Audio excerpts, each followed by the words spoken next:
Hello mga sukeks!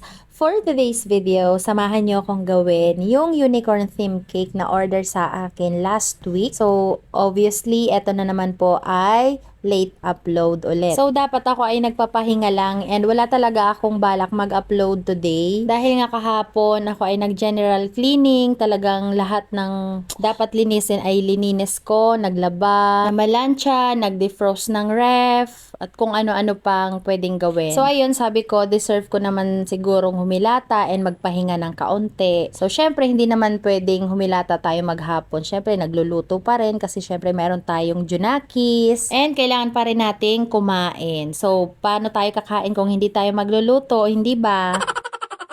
So, ayun na nga, dapat nga pahinga pero marupok tayo, nag-accept pa rin tayo ng order ng bento cake. So, ayun ay madali lang naman yung design. Kaya naman ay tinanggap ko na at siningit ko sa aking pagpapahinga kasi mabilis lang naman siyang gawin. So, ayun na nga, napapalayo na tayo. Back to the story time tayo. Kaya nga pala ako nakapag-upload ngayon dahil gusto kong magkwento and gusto kong i-share sa inyo yung nangyari kanina doon sa post ko na meron ngang isang baker din and content creator din daw siya na kumuha ng aking video or yung aking content. And naka-upload sa kanyang reels and walang credits or CTTO na nakalagay. So, ibig sabihin ay inangkin niya yung aking video. And hindi lang yan ha, hindi lang isa ang kinuha niyang video, kundi dalawa. Dalawa lang yung nakita ko pero hindi ko alam kung meron pang mga previous na uploads na ibang video na kinuha niya pa sa akin or sa ibang vloggers. Basta dalawa lang kasi yung nakita ko, hindi ko na rin naman kinalkal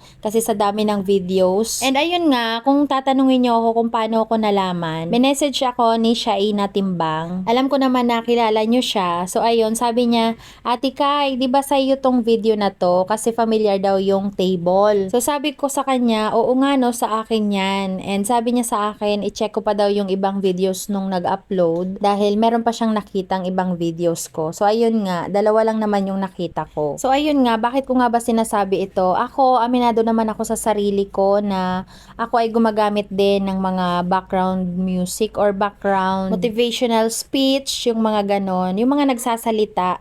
Pero hindi ko naman inuugali na kunin yung sarili nilang video na gagawin kong video ko din at i-content ko. So ayun lang, ang lesson dito ay kung gusto nating kumita or gusto nating magkaroon ng maraming likers or viewers or followers, gawa tayo ng sarili nating content. Yung tayo mismo ang naghihirap. Naghihirapan natin mag-video, mag-voice over, mag-edit, yung mga ganon kasi hindi talaga madali yung magawa ng content. So ayun lang, minessage ko nga si ate and nag-sorry naman siya kaya ni-remove ko yung post and ang sabi niya ay dinilit niya na nga yung videos na galing sa akin. Ayun lang guys for today. Thank you so much for watching. Bye!